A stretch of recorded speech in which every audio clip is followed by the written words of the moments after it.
नमस्कार दोस्तों, कैसे हैं आप सभी लोग।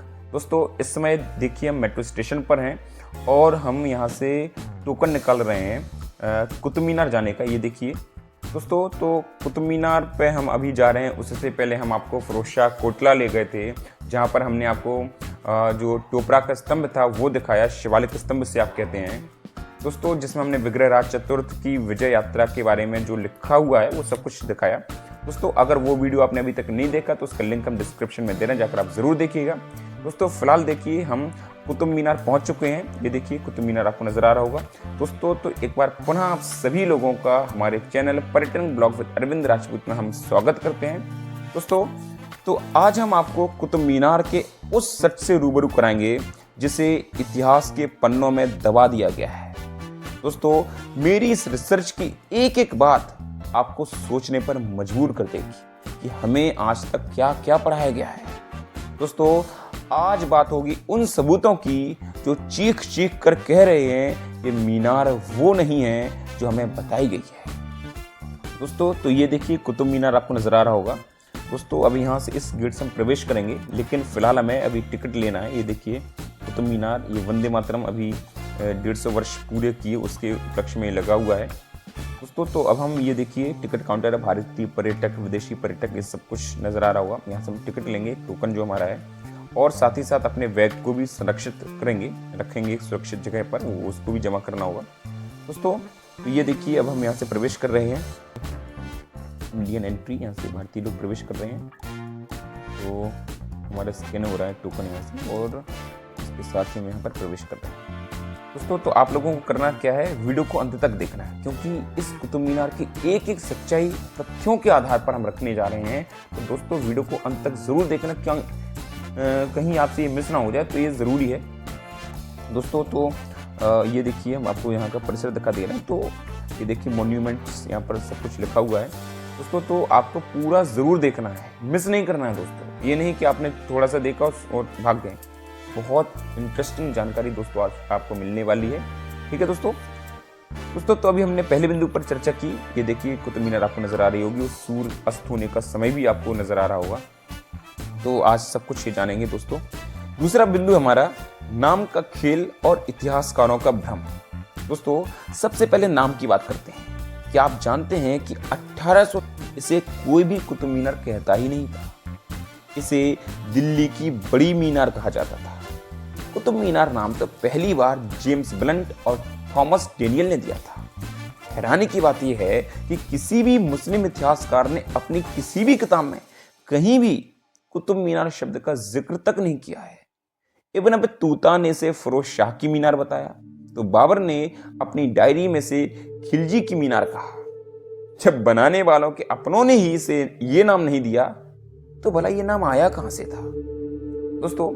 तीसरा बिंदु कह लें कि विजय स्मारक का तर्क और बड़ी कमियां। इतिहास कहता है कि गयासुद्दीन गौरी ने पृथ्वीराज चौहान से जीत की खुशी में अफगानिस्तान में मीनार ऑफ जाम बनवाया। अब सवाल यह है कि एक ही जीत पर दो दो मीनार बनाने की क्या आवश्यकता थी, और अगर बनवाया भी है तो भला इतना लेट क्यों। खुशियां तो तुरंत मनाई जाती है ना। ऐसा तो नहीं है कि इतनी बड़ी जीत का जश्न सुल्तान के मरने के बाद मनाया जाए। और एक बात और कि जिस राजा से आप जीतते हैं तो जश्न उसकी राजधानी में मनाते हैं ना, और पृथ्वीराज चौहान की राजधानी तो अजमेर थी, दिल्ली नहीं ना। तो मीनार वाला दिल्ली में क्यों, ये सोचने वाली बात है। ये देखिए दोस्तों अलाई मीनार आपको नजर आ रही होगी दोस्तों। चौथा बिंदु हमारा है कि निर्माण का समय और अवशेष। गौर करने वाली बात यह है कि जाम मीनार सिर्फ 2-3 साल में बनकर तैयार हो गई, लेकिन कुतुब मीनार को बनने में 27 साल लगे। और ऐसा बताया जाता है, जबकि कुतुब मीनार बनाना तो आसान था, क्योंकि वहां जो मंदिर तोड़े गए थे उन्हीं के अवशेषों या मलबे से तो बनाया जा सकता था। तो फिर एक ही साम्राज्य की 2 मीनारों के बनने के समय में इतना फर्क क्यों, ये सोचने वाली बात है। देखिए दोस्तों ये कुआंसा है, ये जो ढका हुआ है कुआंसा है दोस्तों। पांचवा हमारा बिंदु है खगोलीय विज्ञान। दोस्तों अब हम आते हैं सबसे बड़े वैज्ञानिक सबूत पर। ध्यान से सुनिएगा दोस्तों। पृथ्वी पर 3 रेखाएं हैं, पहली विषुवत रेखा जिसे हम इक्वेटर कहते हैं, दूसरी कर्क रेखा यानी ट्रॉपिक ऑफ कैंसर और तीसरी मकर रेखा ट्रॉपिक ऑफ कैप्रिकॉर्न। दोस्तों इनके बीच की जगह पर सूर्य कभी ना कभी 90 डिग्री पर आता है, यानी कि 90 डिग्री पर आता ही आता है, जिससे परछाई गायब हो जाती है। इसके अलावा बाकी पूरी पृथ्वी पर हर दिन हर समय छाया बनती ही बनती है। दोस्तों दिल्ली इस बैंड के बाहर है, यानी यहां सूर्य कभी भी 90 डिग्री पर नहीं आता है। फिर भी 21 जून को ठीक 12:21 पर कुतुब मीनार की परछाई नहीं बनती है। ऐसा कैसे मुमकिन है? क्योंकि कुतुब मीनार को 5 डिग्री उत्तर की तरफ झुकाकर बनाया गया है। दोस्तों बनाने वाले को दिल्ली के एटमॉस्फेयर और भूगोल की पूरी जानकारी थी। उसे पता था कि दिल्ली में सूरज कभी सीधा ऊपर आएगा ही नहीं, इसलिए 5 डिग्री का झुकाव देना जरूरी था ताकि परछाई ना बने। दोस्तों अब हम बात करते हैं छठवें बिंदु पर। फिलहाल ये देख लीजिए दोस्तों, ये संस्कृत में आपको नजर आ रहा होगा, एक ट्रांसलेशन आपको ये दिखाई दे रही होगी। ये देखिए इसमें भगवान विष्णु का जिक्र हो रहा है। ये सब कुछ आप इत्मीनान से पढ़ेंगे तो आपको समझ में आ जाएगा कि ये हिंदुओं का ही है। ये सब कुछ आप समझ पाएंगे। ये देखिए उर्दू में बाद में लगा दिया गया है। दोस्तों ये देखिए दोस्तों, अब हम छठवें बिंदु पर बात कर लेते हैं कि ये मीनार नहीं एक विशाल घड़ी थी। आप सोच रहे होंगे क्या बात कर रहे हैं अरविंद भाई, घड़ी थी? जी हाँ दोस्तों, ठीक सुन रहे हैं। दोस्तों इसे झुकाकर क्यों बनाया गया? समय के लिए। जब सूरज की रोशनी मीनार पर पड़ती है तो उससे एक लाइट बनती है जो पश्चिम से पूर्व की तरफ ट्रेवल करती है। जैसे जैसे सूरज मूव करता है इसकी परछाई भी वैसे वैसे मूव होती है। इसी परछाई की मूवमेंट से पुराने जमाने में लोग सटीक समय का पता लगाते थे। ये एक परफेक्ट सन डायल धूप घड़ी थी। दोस्तों पहले इसके सबसे ऊपर एक सुई की तरह नुकीला हिस्सा था जो बिजली गिरने से टूट गया है। बाद में फिरोज शाह ने ऊपर का हिस्सा दोबारा बनवाया, इसलिए लोग इसे फिरोज शाह की मीनार कहने लगे। दोस्तों अब हम बात करते हैं लौह स्तंभ के बारे में। ये देखिए दोस्तों, आप देख रहे होंगे दोस्तों, तो हमारा 7वां बिंदु है लौह स्तंभ और विदिशा कनेक्शन। इस परिसर में खड़ा लौह स्तंभ यानी आयरन पिलर, देखिए दोस्तों आप देख पा रहे होंगे इसकी डिजाइन को, जो इसका पैटर्न है बिल्कुल वैसा ही है जैसा विदिशा का गरुड़ स्तंभ है। और मजे की बात देखिए 21 जून को ठीक 12:22 पर गरुड़ स्तंभ की भी परछाई नहीं बनती है, क्योंकि विदिशा के गरुड़ स्तंभ को भी कुतुब मीनार की तरह 5 डिग्री झुकाकर बनाया गया। ये कह सकते हैं वो भी कुतुब मीनार का दूसरा ही रूप है। ये दोनों ही स्तंभ एक ही महान विज्ञान का हिस्सा है। इसके बावजूद भी अगर मुस्लिम ये मानते हैं कि कुतुब मीनार एक इस्लामिक स्थल है, तो इसी तरह का पूरी दुनिया में कोई भी एक बना दिखा दीजिए। जैसे कि हमारे पास इसी तरह का उदाहरण हमारे भारत में ही है, विदिशा का गरुड़ स्तंभ। आपके पास वाला कौन सा इस तरह का उदाहरण है जिसमें परछाई नहीं बनती? दिखाएं। दोस्तों 8वां बिंदु है 27 नक्षत्र और 27 मंदिर।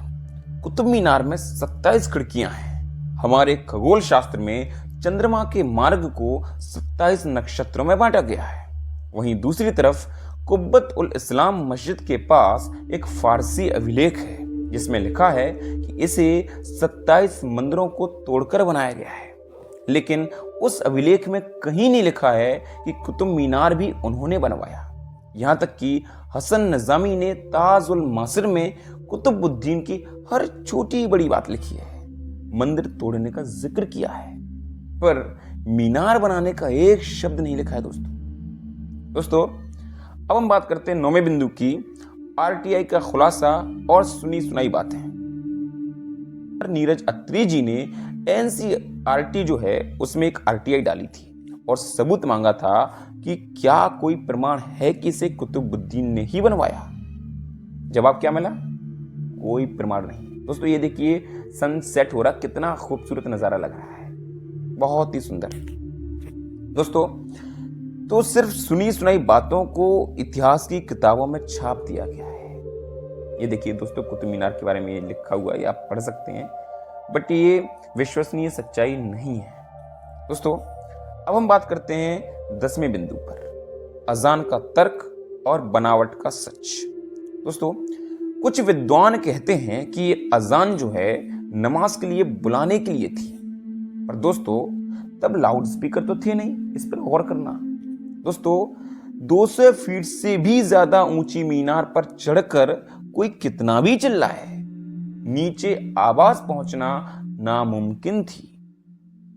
और मीनार की बनावट देखिए दोस्तों, कि जहां भी उर्दू के शब्द लिखे हैं उनके ठीक पीछे हिंदू देवी देवताओं की मूर्तियां हैं। दोस्तों अभी हम आपको दिखाएंगे कि कुछ कैसे चीजों को तोड़ा गया है, जैसे हमारी हिंदू देवी देवताओं के हम लास्ट में दिखाएंगे दोस्तों, जहां पर आपको गणेश जी की मूर्ति, गाय दूध पिलाती हुई नजर आएगी बच्चे को, और भी तमाम देवी देवताओं की मूर्तियां आपको नजर आएंगी। दोस्तों तो हमने आपको बताया कि पीछे जो है हिंदू देवी देवताओं की मूर्तियां हैं और आगे जो है वो उर्दू के पत्थर जो है वो लिखकर चिपका दिए गए। दोस्तों ठीक ऐसा ही नज़ारा आप अगर अजमेर जाएंगे तो जो 2.5 दिन का झोपड़ा है, आज 2.5 दिन का झोपड़ा उसका नाम है, उससे पहले उसका नाम था सरस्वती कंठाभरण या सरस्वती विद्यालय था, महाविद्यालय जिसे कह सकते हैं, या विद्यापीठ के था। ये दोस्तों विग्रहराज चतुर्थ ने बनाया है। दोस्तों तो विग्रहराज चतुर्थ के विषय में हम आपको बता दें कि हम एक उपन्यास करने वाले हैं, क्योंकि इनके बारे में हमें इतिहास में पढ़ाया नहीं गया है। दोस्तों ये उपन्यास हम जो है अभिलेखीय प्रमाण के आधार पर बता रहे हैं। दोस्तों वैसे तो हमने अपनी फर्स्ट क्लास नामक चैनल जो है, फर्स्ट क्लास नॉलेज, उस पर हमने बताया है। और 2.5 दिन के झोपड़े की बात अगर हम कर रहे हैं तो वो भी हमने अपने फर्स्ट क्लास चैनल पर भी बनाया है, और ब्लॉग के चैनल पर भी हमने बताया है कि 2.5 दिन के झोपड़े पर कैसे उर्दू के शब्दों को चिपकाया गया, जबकि वो सरस्वती महाविद्यालय था। दोस्तों अगर वो वीडियो आपने नहीं देखे, उन दोनों के ही लिंक हम डिस्क्रिप्शन में दे रहे हैं, जाकर आप उसे जरूर देखिएगा, ताकि इस तरह की सच्चाई से आप रूबरू हो सकें।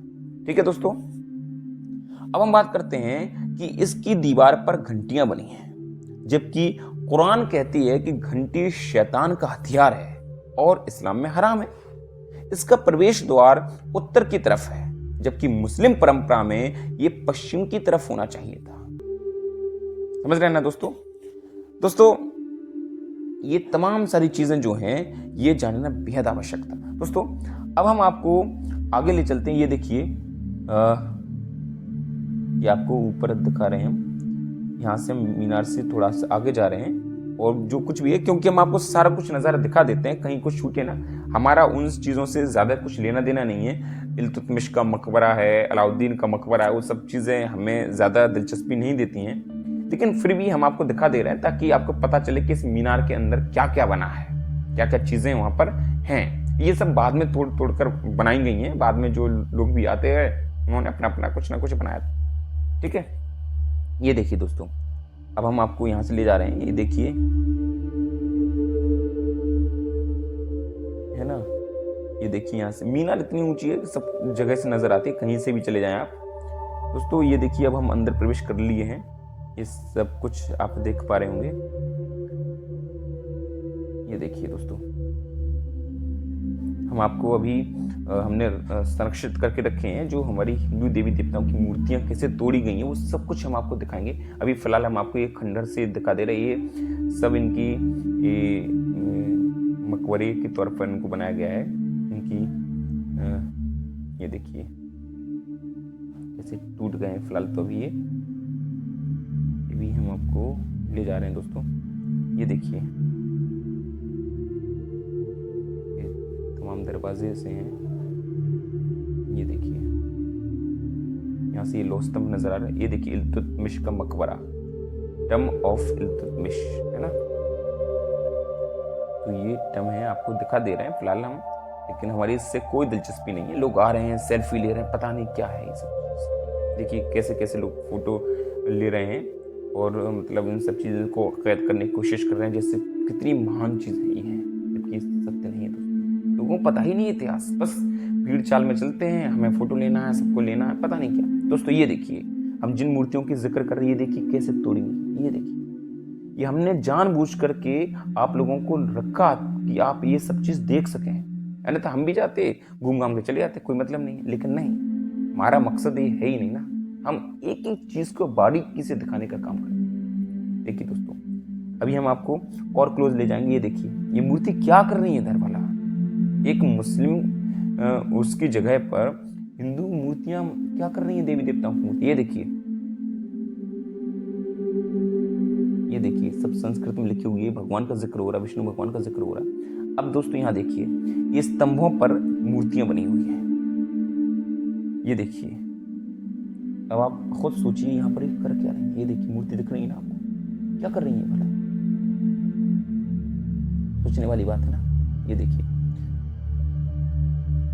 दोस्तों, इतने सारे सबूतों के बाद क्या आप अभी भी इसे सिर्फ एक मीनार मानेंगे। देखिए, ये देखिए दोस्तों, ये मूर्तियां दिख रही हैं। ये देखिए दोस्तों, एक एक तथ्य इशारा कर रहा है कि एक महान खगोलीय वेधशाला और घड़ी थी। दोस्तों, मेरी ये मेहनत और ये रिसर्च आपको कैसी लगी कमेंट करके जरूर बताइएगा, और इस वीडियो को इतना शेयर कीजिएगा ना, इतना शेयर कीजिएगा कि सच से लोग रूबरू हो सकें। दोस्तों ये देखिए, अभी हम आपको सारी चीजें दिखाएंगे ही, अंत तक जरूर दिखाएंगे। ये देखिए सब ये मूर्तियां आपको नजर आ रही हैं। ये देखिए हमने बहुत ही ज्यादा बारीकी से लिया, क्लोज शॉट लिए इनके सबके। ये देखिए, और हम आगे बढ़ते हैं। ये देखिए चारों तरफ से हम आपको दिखा दे रहे हैं, ये स्तंभों पर ये जो पिलर, इन पिलर्स पे सारी चीजें बनी हुई हैं। और ये देखिए अभी हम आपको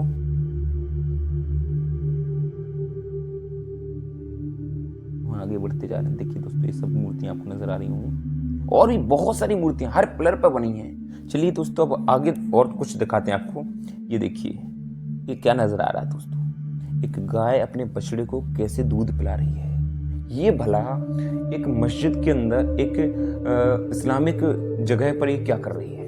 ये तो हिंदुओं के लिए पवित्र मानी जाती है ये चीजें, गाय जो हमारी यहाँ माता मानी जाती है, तो यहाँ पर ये क्या कर रही है। दोस्तों अब आप लोग सोच के देखिए कि यहाँ पर ये क्यों ये सब चीजें हैं, इसका अस्तित्व तो कुछ और था। दोस्तों अब हम कुछ और दिखाने वाले हैं। ये देखिए, और हम ये पहुंचने वाले हैं। ये देखिए दोस्तों, ये मूर्तियां आपको नजर आ रही हैं।